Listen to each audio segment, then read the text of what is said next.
Welcome to Story Tales. Please like this video and subscribe to Story Tales. I hope you enjoy the story. Let's begin. The string quartet played softly in the corner of the lakeside venue as Carter Voss stood by the bar, his second whiskey of the night barely touched.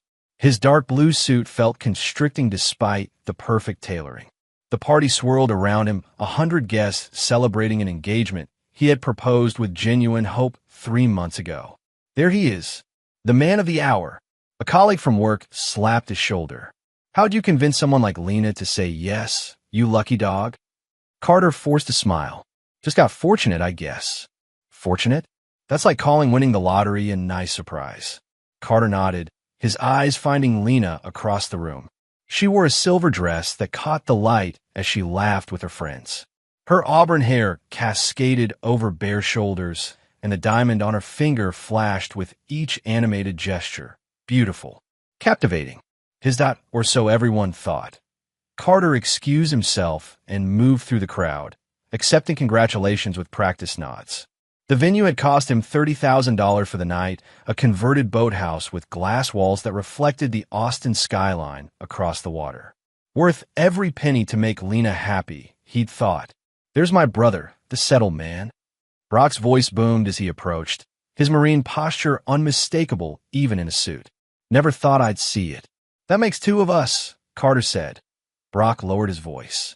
You okay? You've got that 1,000-yard stare going. Just taking it all in, Carter replied, forcing animation into his voice. It's a lot. Crowds never were your thing. Brock surveyed the room. Want to step outside?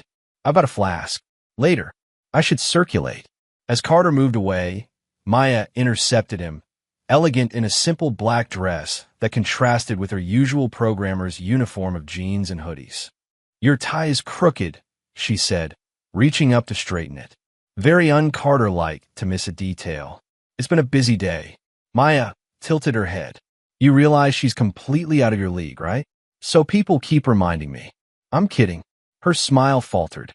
Mostly. But seriously, I've never seen you so invested in someone. Carter felt a twinge of discomfort.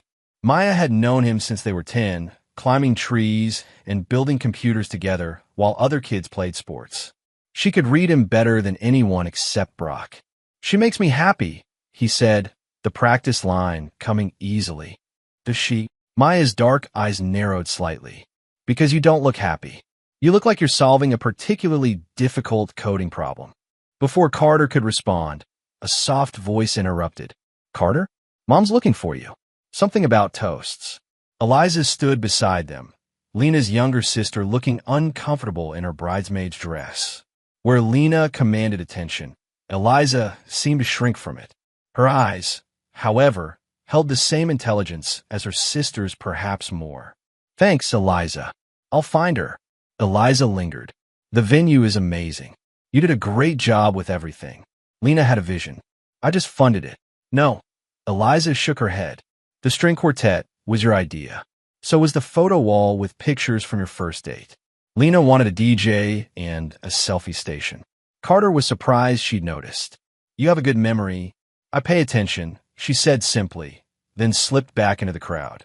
The speeches went as expected. Rita, Quaid gushing about how perfect they were together. Trent Walsh making inappropriate jokes about Carter's quiet nature and Lena's vivacity. Maya keeping it mercifully short. Carter spoke briefly, thanking everyone for coming and raising his glass to Lena, who beamed at him with practiced adoration. BY11. Carter needed air. He excused himself to retrieve something from his truck, grateful for the momentary escape from the noise and expectations. The night air was cool against his face as he walked across the parking lot, keys jingling in his hand. He was nearly to his vehicle when voices drifted from the venue's side balcony. Lena's laugh distinctive, musical floated down, followed by Trent's deeper tones. Carter paused, not intending to eavesdrop until he heard his own name. Carter's face when your mom started crying about gaining a son. Priceless. Trent's voice carried clearly in the night air. I know, Lena giggled. He actually believes all this garbage about soulmates. Carter froze, his hand on the truck door. So what's the timeline here? A female voice Carter didn't recognize. How long after the wedding? He's a stepping stone, Trent. Once the wedding's done, I'm done. Laughter cascaded from above. Wait, said the unknown woman. You're not even going to try? He's loaded and not bad-looking. Please, Lena scoffed. You've met him. He's boring. All work and programming and saving for the future. I need someone who lives, not someone who plans spreadsheets for vacation days. Does he at least fuck well? Trent asked, his voice slurring slightly. Competent, Lena sighed. Like everything else he does. Careful. Precise. Utterly forgettable. Hope he pays for a honeymoon too. The woman cackled. Might as well get a trip to Bali out of it before the divorce. Already booked, Lena said smugly. 5-star everything. He thinks we're going to make memories to last a lifetime. Poor bastard. Trent's voice was almost sympathetic. Carter stood motionless, his face expressionless as voices and laughter continued above. He felt nothing. Not pain, not anger, not even surprise, just a strange, cold clarity that narrowed his vision to a singular point. He waited until they moved away from the balcony edge, then walked back to the venue with measured steps. For the rest of the night, he smiled, circulated, and played the role expected of him. No one noticed the difference. No one except Maya, who cornered him by the dessert table. What happened? She asked without preamble. What do you mean? You're different. Something changed in the last hour. Carter looked at her, considering for a moment whether to confide in her. Not yet. Not until he had a plan. Just tired, he said. It's been a long day. Maya clearly didn't believe him, but let it drop. Call me tomorrow. Sure.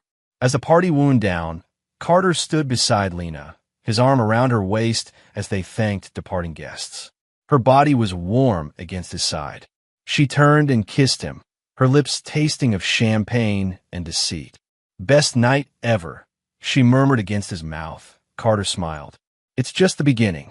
Carter drove home in silence, Lena chattering beside him about who wore what and who said what to whom. He made appropriate noises at appropriate times, a skill he perfected in business meetings with clients who loved to hear themselves talk. You're quiet, she finally said as they pulled into his driveway. Tired? Just processing, he replied. It was a lot to take in. Well, get used to it. The wedding will be 10 times bigger. She yawned. I'm heading to my place. Early meeting tomorrow. Carter nodded. They maintained separate residences, her idea. For the wedding night to be special, she'd insisted. Now he understood the real reason. Drive safely, he said, kissing her cheek. After she left, Carter walked in his house to find Brock sprawled on his couch, tie undone, watching a baseball game on mute. Thought you might need company, Brock said, not looking away from the screen. Also, you have better beer than I do. Carter moved to his liquor cabinet and pulled out a bottle of bourbon. Want something stronger? Brock looked over, instantly alert. What happened? Nothing. Carter poured 2 fingers of bourbon into a glass. Everything. You look like you saw a ghost. Carter settled into the armchair across from Brock, swirling the amber liquid. I saw worse. What does that mean? Carter took a sip, let the burn spread down his throat before speaking. I overheard Lena talking to Trent, and some woman, and I'm a stepping stone. Her words. Once the wedding's done, I'm done. Also her words. Brock's face darkened. That fucking. No, Carter cut him off. Don't what? Don't get pissed that my brother is being used? Don't want to confront that.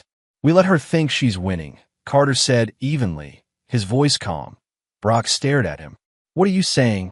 I'm saying I'm going to marry her. Just like she plans. That's insane. And then I'm going to make sure she regrets ever thinking she could use me. Brock studied him for a long moment.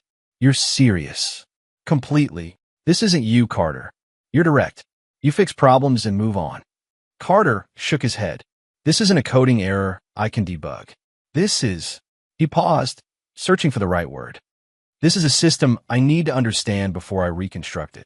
In English, she wants to play a game. I'm going to play it better. Brock leaned forward. Revenge isn't healthy, Carter.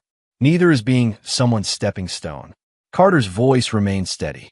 Are you with me or not? Brock sighed. You know I am. Always have been. Always will be. He reached for his brother's bourbon and took a swig directly from the bottle. So what's the plan? I don't know yet, Carter admitted. But I will. Over the next 3 weeks, Carter became the model fiancé. He attended cake tastings with enthusiasm, offered thoughtful opinions on flower arrangements, and nodded agreeably at Rita Quaid's increasingly elaborate suggestions for the ceremony. He also began systematically securing his financial position. "I've updated my will," he told his attorney over lunch. "I want to make sure it's airtight. Getting married will automatically change certain aspects," the attorney began. "That's why I'm here now," Carter interrupted. "I want specific provisions in place before the wedding." In his home office that night, Carter methodically transferred assets into accounts Lena knew nothing about. Not hidden, he wasn't doing anything illegal, just separated. The joint account they'd opened remained, but he ensured it contained exactly what was reasonable for wedding expenses and no more. Every vendor contract came through him personally. He paid directly, kept meticulous records, and made certain Lena's name appeared nowhere on financial documents. She didn't notice. She was too busy enjoying the role of bride-to-be, posting daily updates on social media and delighting in the envious comment from friends. 10 days after the engagement party, Carter texted Maya, "Need your help. Time to code some chaos." She responded immediately, "Your place or mine?" "Mine. Bring overnight gear. This might take a while." Maya arrived an hour later, laptop bag over one shoulder, overnight duffel over the other. Her expression was serious as Carter let her in. "You going to tell me what's going on?" she asked, dropping her bags in his foyer. Carter led her to his kitchen, where he'd set up multiple monitors on the island counter. "I need a custom tracking system. Something that looks like a fintech platform, but actually monitors transaction attempts." Maya studied the screens, then looked at him. "That's borderline illegal. What are you really doing?" "Protecting myself." "From what?" Carter hesitated, then decided she needed to know. "Lena is planning to leave me after the wedding. I overheard her at the engagement party." Maya's eyes widened. "What exactly did she say?" Carter repeated the conversation verbatim. Maya listened without interrupting, her expression hardening with each word. "That manipulative little." She broke off, taking a deep breath. "Okay, so you want to track if she tries to move money before the wedding?" "Exactly. I need to know if she attempts to transfer funds, access accounts, or make unusual purchases. I suspect she might try to siphon off wedding money." Maya nodded slowly. "We can build something that looks like a legitimate investment tracker for wedding expenses. It would actually trace attempts to access linked accounts." "How long?" 3 days. Maybe 4. She pulled up a chair and opened her laptop. "What's the endgame here, Carter?" "Justice." "That's not specific enough." Carter's face remained impassive. "I'm going to let her get all the way to the altar, and then I'm going to walk away." Maya studied him. "That's cold." "So is using someone as a stepping stone." For the next 4 days, they worked in tandem, breaking only for food and brief naps. The platform they created looked legitimate, a slick interface that tracked wedding expenses and investments. Behind the scenes, it monitored every digital move Lena made that connected to Carter's finances. On the 5th day, Carter's phone buzzed with a text from Eliza. "I think you know." "I'm sorry." He stared at it for a long moment before responding. "Then you know why I have to follow through." Her reply came quickly. "Be careful. She's not who you think. I know exactly who she is now." Maya glanced over at the exchange. "Eliza knows." "Apparently. Can you trust her?" Carter considered this. "Yes. She's nothing like Lena." That evening, as Maya packed up her equipment, she paused. "This will make you feel better, you know." "I don't need to feel better," Carter replied. "I need to feel nothing for her. That's not how emotions work. It's how I work." Maya sighed. "Just don't lose yourself in this, Carter. Revenge has a way of changing people."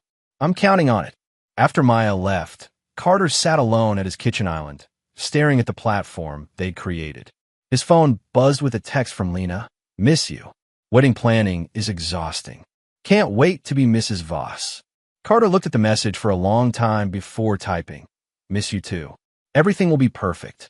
I promise." He set the phone down and returned to his computer, fingers moving with mechanical precision across the keyboard as he finalized their creation. Outside his window, Austin's skyline glittered with promise and possibility, 1,000 lights in the darkness. Carter felt nothing as he worked into the night. his face illuminated by the blue glow of the screen, mapping out the details of his most important project yet.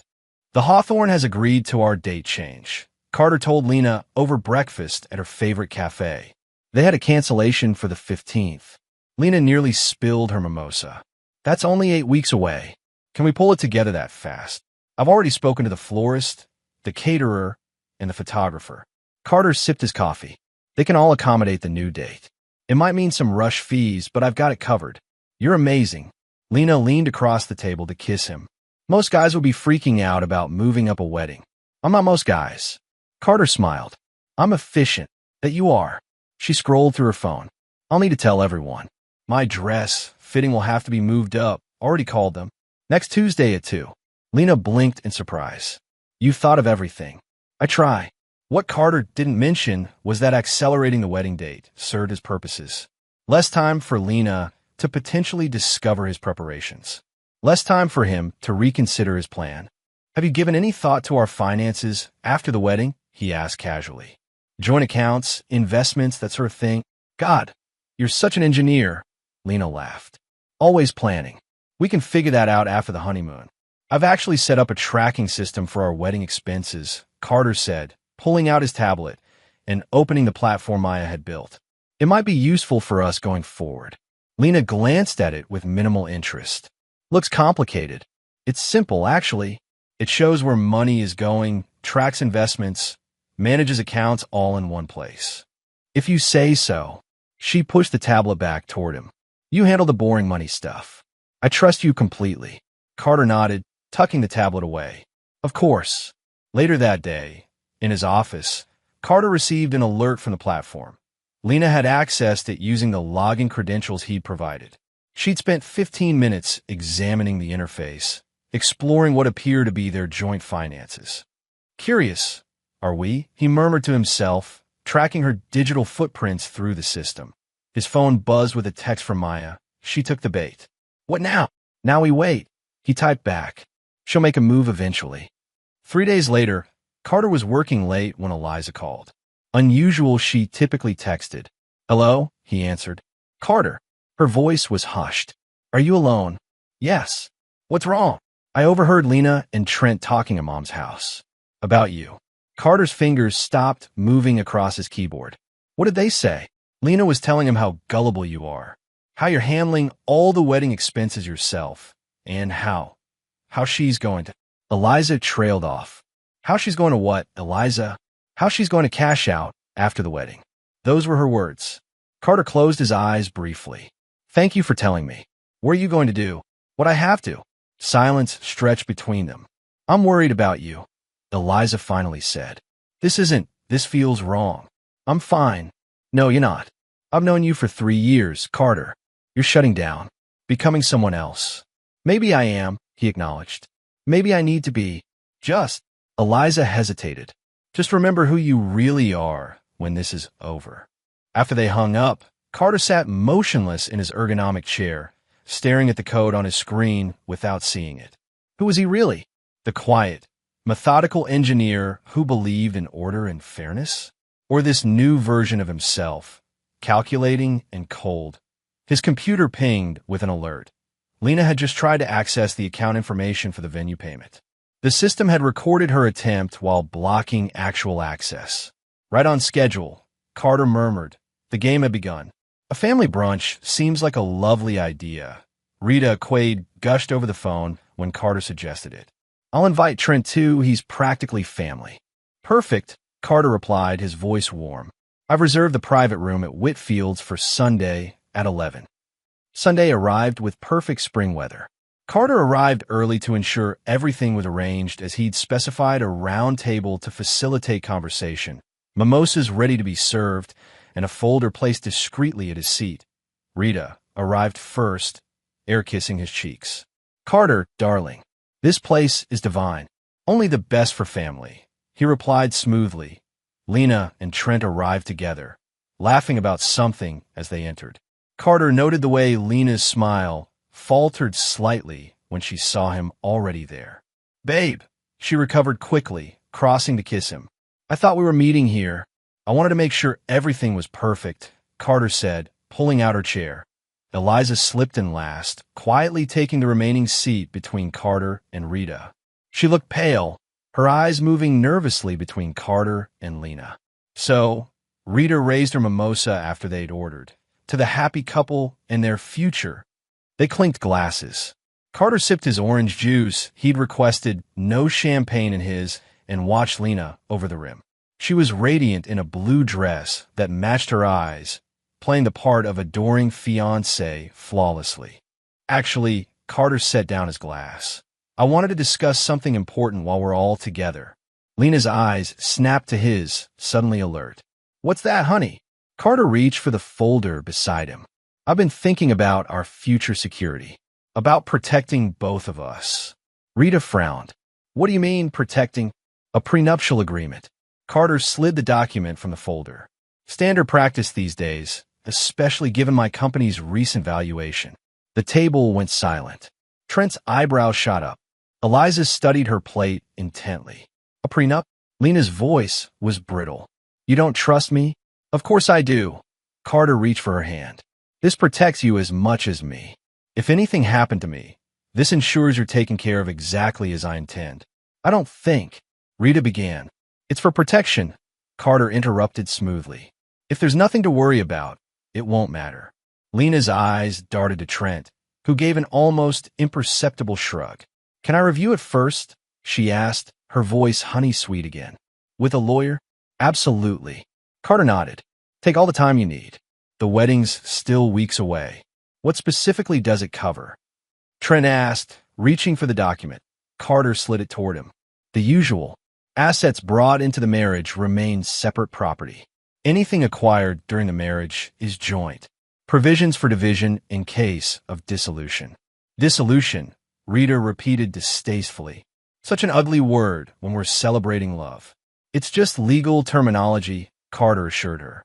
There's also a clause about fraudulent intent that's fairly standard. Fraudulent intent. Lena's voice sharpened. If either party enters the marriage with the explicit intention of divorce for financial gain, Carter explained, watching her face. Just boilerplate language. Lena laughed, a touch too brightly. Well, that certainly doesn't apply to us. Then there's no problem signing it, Carter said mildly. The rest of brunch passed in strained conversation. Carter maintained his calm demeanor, discussing wedding details and answering Rita's increasingly pointed questions about his family background with practiced as they were leaving. Lena pulled him aside in the restaurant's elegant foyer. Why didn't you mention this before? She hissed. You blindsided me. It was a recent recommendation from my financial advisor. Carter lied smoothly. Given the company's growth, he felt it was prudent. It makes me feel like you don't trust me. Carter brushed a strand of hair from her face, a gesture that once would have been tender. Now, it was merely performance. I trust you completely, he said, but I also believe in being thorough. 3 days later, Lena signed the prenup in his attorney's office, her signature flowing across the page with confident strokes. She'd had it reviewed by her own lawyer, who'd pronounced it fair, if somewhat detailed. What she didn't know what her lawyer had missed was the specific wording of the fraudulent intent clause that Carter and his attorney had crafted. It would prove critical later. That evening, Brock stopped by Carter's house with a six-pack of beer. How'd it go? He asked, settling onto the couch. She signed it. No resistance. Some, Carter admitted. But she wants the wedding more than she fears the prenup. Brock studied his brother. You know, if this works, if you expose her, it's not going to feel the way you think. What do you mean? Revenge isn't satisfying. It's hollow. Carter opened his beer. I'm not looking for satisfaction. Then what are you looking for? Justice. Brock shook his head. This isn't justice, Carter. It's punishment. Same thing. No, it's not. And it's changing you. Brock leaned forward. You've always been reserved, but now you're cold. Calculating. I was never warm to begin with, Carter replied. Bullshit. Brock's voice hardened. I raised you after Mom and Dad died. I know exactly who you are. And this isn't you. Carter stared at his beer bottle, saying nothing. Just think about what happens after, Brock continued. When this is over, who will you be then? I'll be free, Carter said simply. Brock sighed. Free and alone aren't the same thing, little brother. After Brock left, Carter checked the monitoring system. Lena had made 3 attempts to access detailed information about his company holdings, information not included in the prenup. Each attempt had been logged, tracked, and blocked. That he smiled coldly.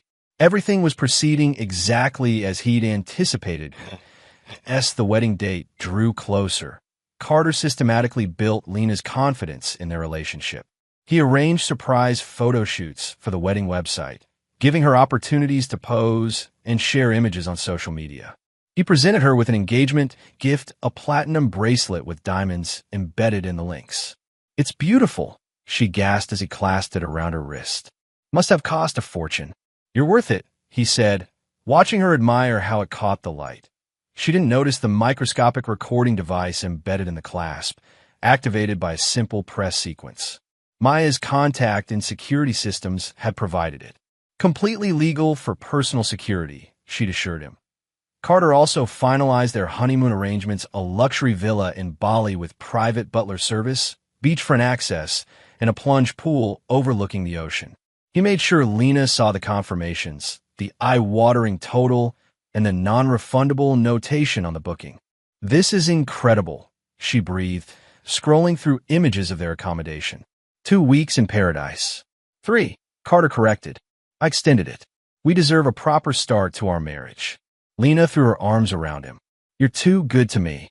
"I try to be," he replied, returning her embrace while pressing the activation sequence on her bracelet. That night, after dropping Lena at her apartment, Carter drove to a quiet spot overlooking the city and played back the recording. Most of it was mundane, Lena's expressions of delight, their conversation about the honeymoon. Then came the moment after he'd stepped away to take a work call. Lena had immediately phoned Trent. "The honeymoon is booked. 3 weeks in Bali, all expenses paid." "Nice work." Trent's voice came through clearly. "Is he still clueless?" "Completely. Signed a prenup too, just like we discussed." "Any red flags?" "Nothing. He's so trusting it's almost sad." A pause, then 10 more days and I'll be free. "And significantly wealthier." Trent laughed. "You sure this is legal?" "Perfectly. The prenup protects assets brought into the marriage. It says nothing about gifts received before the wedding." Carter listened to the recording twice more, his face expressionless. She was planning something specific, something that would circumvent the prenup.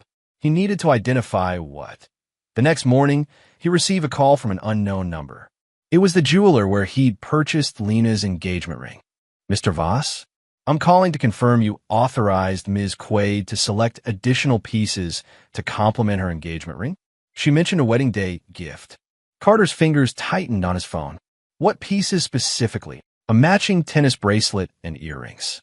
"Quite stunning, though rather substantial. The total comes to just under $70,000.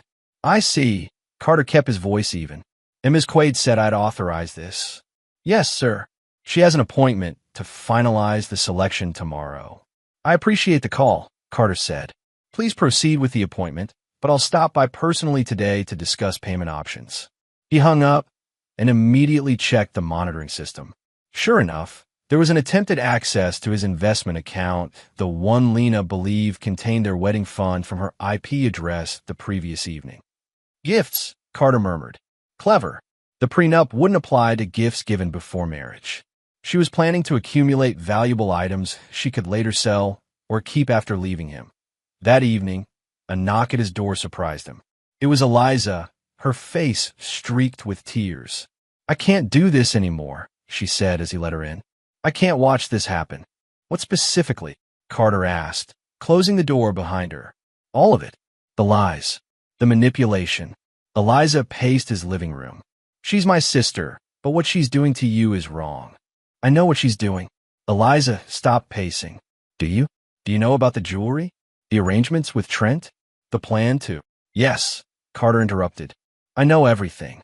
Eliza stared at him. "Then why are you still going through with the wedding?" "Because it needs to end on my terms, not hers." "By publicly humiliating her? That's your plan, isn't it? To expose her somehow." Carter said nothing, which was answer enough. "This will destroy both of you," Eliza said quietly. "Not just her. You too." "I need to finish what I started," Carter replied. "What?" Eliza stepped closer. Why not just end it now? Walk away. Because that's what she expects. What she wants. A quiet end she can spin however she likes. Eliza studied him, her eyes sad. You've changed. Yes. She moved closer, putting her hand on his arm. This path will destroy you, not her. She'll bounce back. She always does. But you're burning parts of yourself to make this happen. Carter looked down at her hand, but didn't move away. I'm doing what's necessary. No, you're doing what's vengeful. Eliza's voice was soft but firm. There's a difference. She moved suddenly, wrapping her arms around him in a tight hug. Carter stood stiffly, not returning the embrace. Just remember, there are people who care about the real you, she whispered. The person you were before all this. Eliza pulled back, her eyes searching his face. Then she rose on tiptoes and pressed a gentle kiss to his cheek before turning to leave. Eliza, Carter called as she reached the door. She paused, looking back. Thank you, he said simply, for caring. After she left, Carter returned to his computer, but found himself unable to focus. Eliza's words echoed in his mind. Was he destroying himself in pursuit of justice? Could he return to his former self? When this was over, did he even want to? His phone buzzed with a text from Maya. System picked up another attempt. She tried to access your stock portfolio. Carter texted back. Block it, but make it look like a technical error. Already done. How much longer is this game going to continue? Carter looked at the calendar on his wall.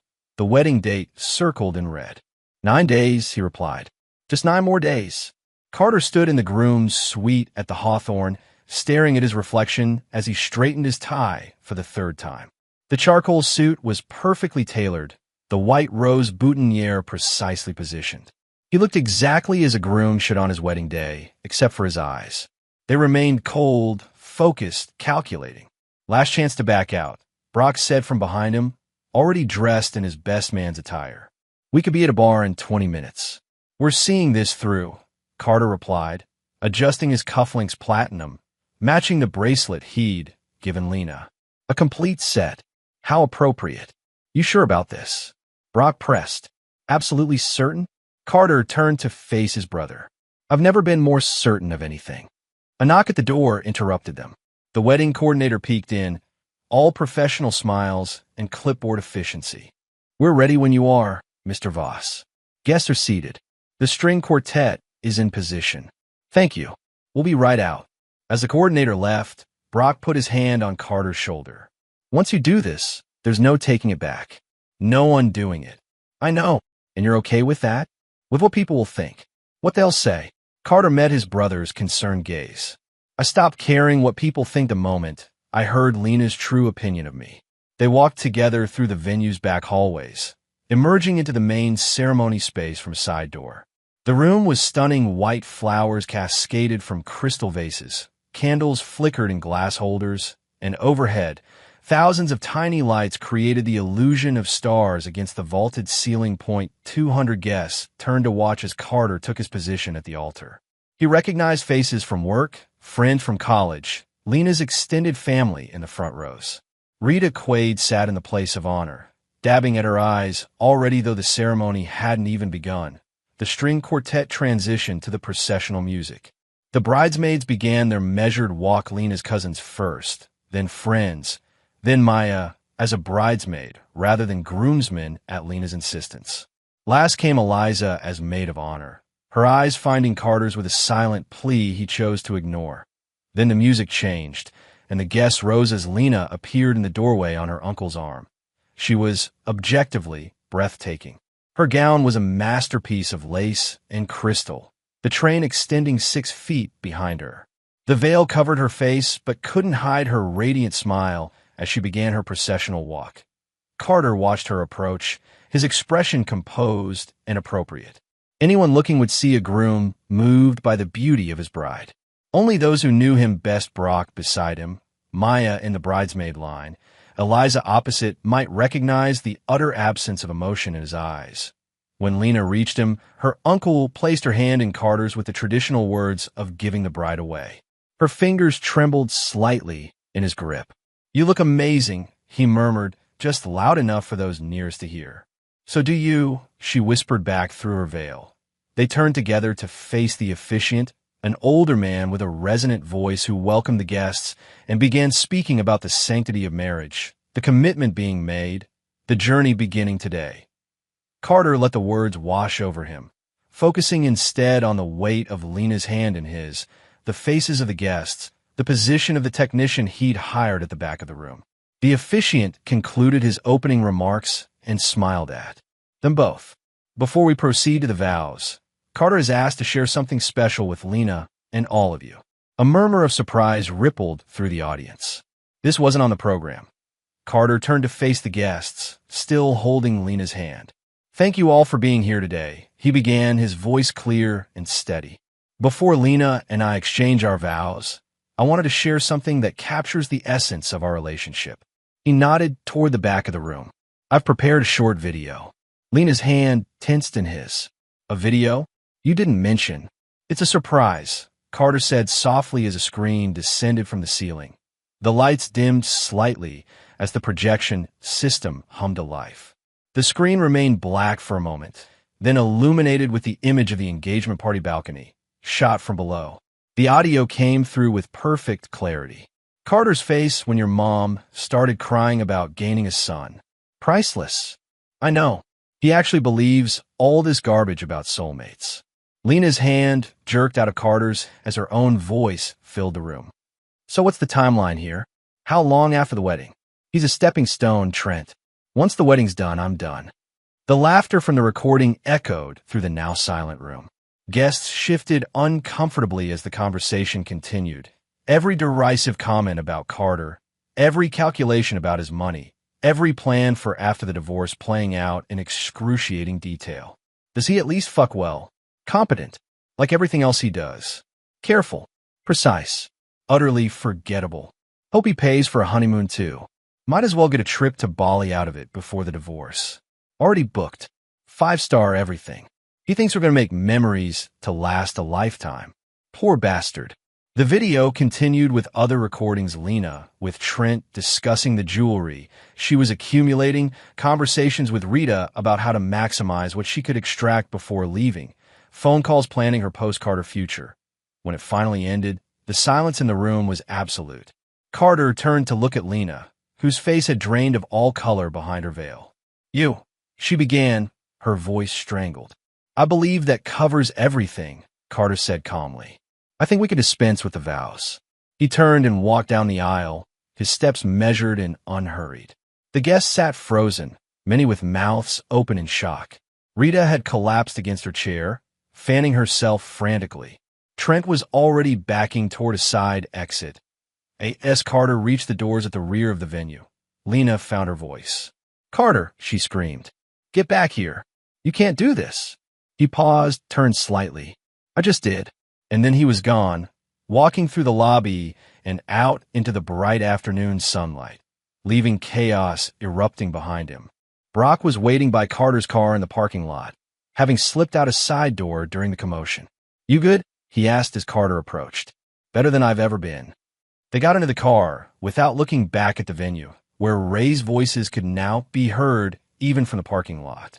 Carter started the engine and pulled away smoothly, neither rushing nor dawdling. That was... Brock searched for words. Comprehensive. I wanted to be thorough. They drove in silence for several minutes, the air conditioning humming softly. "What now?" Brock finally asked. "Now I go home, change, and get back to work on Monday as if nothing happened." "That's simple." Carter glanced at his brother. "That's simple. And if she comes after you, she'll try. The prenup has a confidentiality clause she's now violated. The recordings were all legal single-party consent, is all that's required in Texas. And I've documented every attempt she made to access accounts and divert funds." Brock shook his head slowly. "You really did think of everything." "I had to." When they arrived at Carter's house, Brock declined the invitation to come inside. "I think you need some time alone," he said, "to process." "I'm fine." "No, you're not. But you'll be eventually." Brock clasped his shoulder. "Call me tomorrow." "I will." Inside, Carter methodically removed his wedding attire, hanging the suit carefully in his closet despite knowing he would never wear it again. He showered, dressed in jeans and a t-shirt, and went to his home office to check the monitoring system. As expected, Lena had made 17 attempts to access various accounts in the 3 hours since the wedding implosion. Each one had been recorded, blocked, and logged. His phone had 37 missed calls and 22 text messages. Most from Lena, some from Rita, a few from wedding guests expressing various degrees of shock, sympathy, or morbid curiosity. One from Maya, "It's done. Now heal." And one from Eliza, "She's losing it. Please answer." Carter set the phone aside without responding to any of them. That evening, as he was making a simple dinner, his security system alerted him to someone at his gate. The camera showed Lena's car with her pounding on the intercom. "Carter, I know you're in there. We need to talk." He watched the monitor without responding. After 10 minutes of shouting and honking, she gave up and drove away. What Carter didn't know was that Maya was parked across the street, recording the entire incident. Evidence for later, if needed. The next day brought legal threats. Rita had engaged an attorney who sent a demand letter claiming defamation, intentional infliction of emotional distress, and breach of contract regarding the wedding. Carter forwarded it to his own attorney. Without comment. 3 days after the wedding, Eliza appeared at his office. His assistant, clearly uncomfortable, showed her in. "You're not answering any calls," Eliza said without preamble. "I've been busy." She looked around his office, minimalist, organized, spotless. "I can see that. What do you want, Eliza?" "To make sure you're okay." She sat in the chair opposite his desk without being invited. "And to tell you what's happening." "I don't need updates." "Yes, you do." She leaned forward. "Lena is falling apart. Not in the way you might expect, not sad or heartbroken. She's furious. Vengeful. I anticipated that. She's telling people you manipulated the recordings. That you set her up." Carter opened a drawer and removed a flash drive, sliding it across the desk. "Here are the originals. Unedited. With timestamps and verification codes." Eliza didn't touch it. "I don't need proof. I know what she is." She studied him. "What I don't know is what you've become. I'm exactly who I've always been. Just less naive." "No. The Carter I knew would never have orchestrated something so cold. The Carter you knew was a fiction." Eliza stood. "I don't believe that. Believe what you want." She moved toward the door, then paused. "For what it's worth, I'm sorry. For all of it. For not warning you sooner. For not stopping her somehow. It's not your responsibility. She's my sister. And that's why you couldn't have stopped her," Carter said, his voice softening slightly for the first time. "Family loyalty is powerful." Eliza looked back at him. "Yes, it is. Remember that when Brock or Maya try to help you through this." After she left, Carter returned to his work, focusing on code rather than emotions. Numbers, algorithms, systems, these made sense. These could be predicted, controlled, optimized. Unlike people. That night, he received a text from an unknown number. It was Trent. "She's coming for you. Watch your back." Carter saved the number without responding. 3 weeks after the wedding, that wasn't. Carter sat across from his attorney in a conference room as Lena and her legal team presented their case for emotional damages. "My client has suffered severe emotional distress, public humiliation, and professional consequences due to Mr. Voss's calculated and malicious actions," her attorney argued. The recordings were selectively edited to present Ms. Quaid in the worst possible light. Carter remained silent, letting his attorney handle the response. "We have the complete, unedited recordings available for the court's review," his lawyer countered. "Furthermore, we have documented evidence of Ms. Quaid's attempts to access Mr. Voss's accounts without authorization, her misrepresentation to vendors regarding his authorization for purchases, and her explicit statement of intent to defraud." "Alleged statements," Lena's attorney corrected. "Recorded statements," Carter's lawyer replied, sliding a folder across the table. "Along with GPS data from the bracelet Mr. Voss gave Ms. Quaid as an engagement gift." Lena's hand unconsciously went to her wrist, though the bracelet was no longer there. "GPS data?" her attorney echoed, confused. The bracelet contained a security device that tracked Ms. Quaid's location. Completely legal when given with the express purpose of personal security, which Mr. Voss explained when presenting it. Lena paled. He never said. The records show you visited the office of Jason Merritt 3 times in the weeks before the wedding. Carter's attorney continued. Mr. Merritt, as I'm sure you're aware, was recently indicted for helping clients hide assets in divorce proceedings. That's circumstantial at best, Lena's attorney sputtered. Perhaps.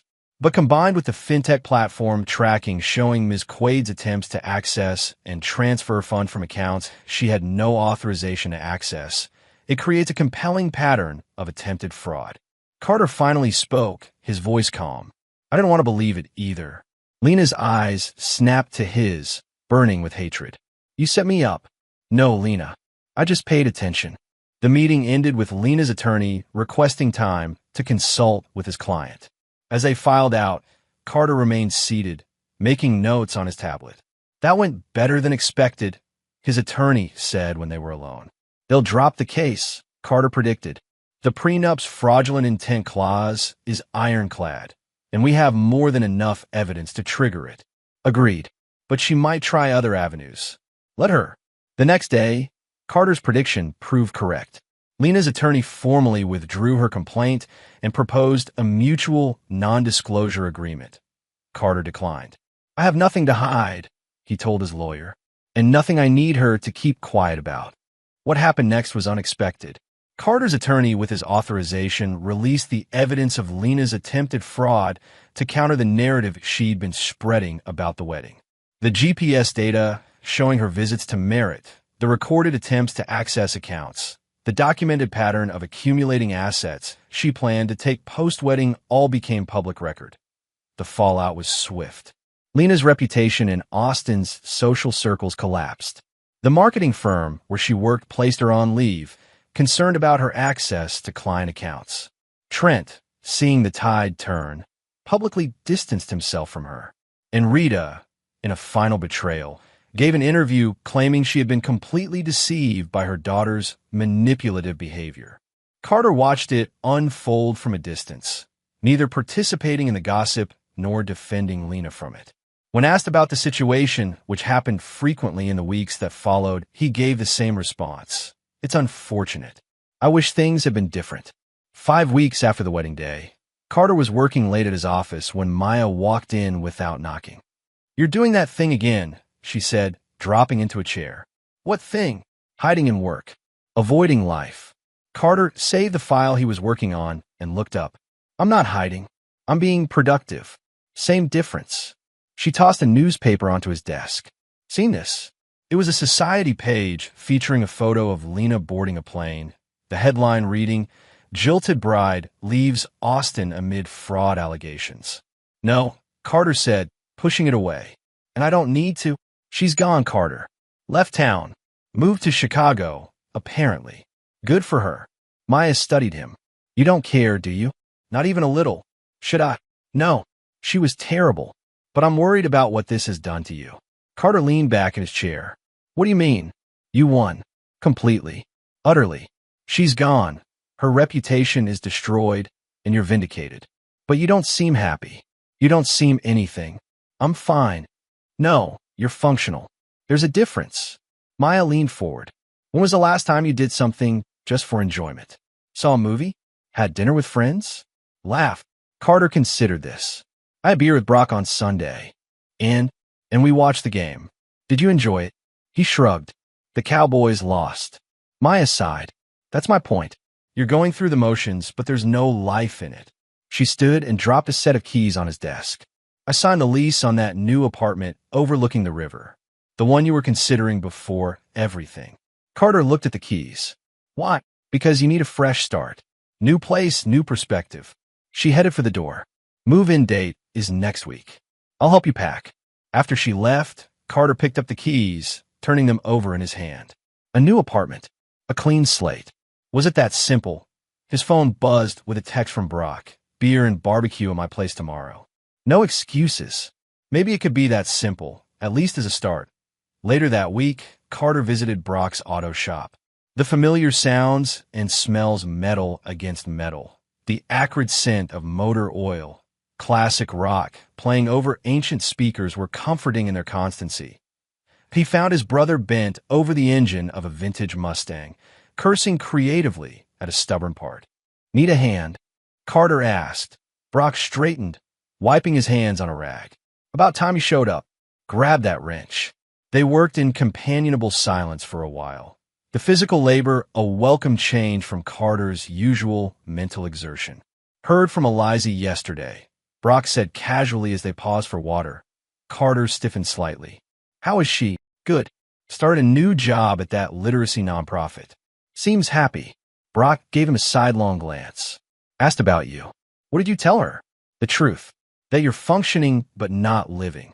Carter frowned. "You and Maya need to coordinate your lectures better." "Not a lecture. An observation." Brock leaned against the workbench.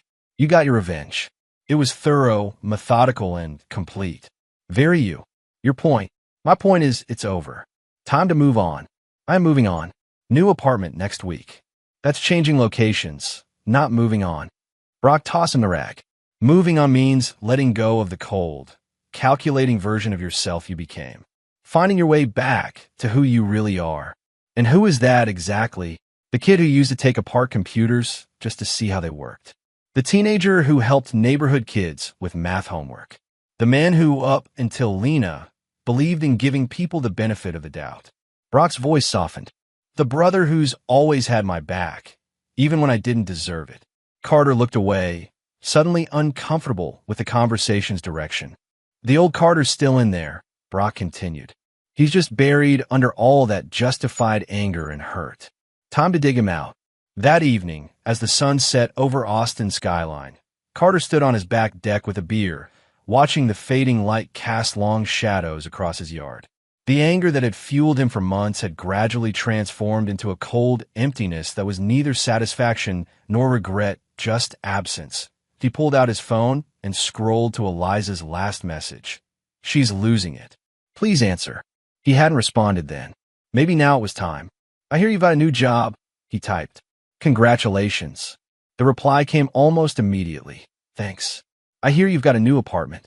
News travels fast. Small city. A pause, then, "How are you, really?"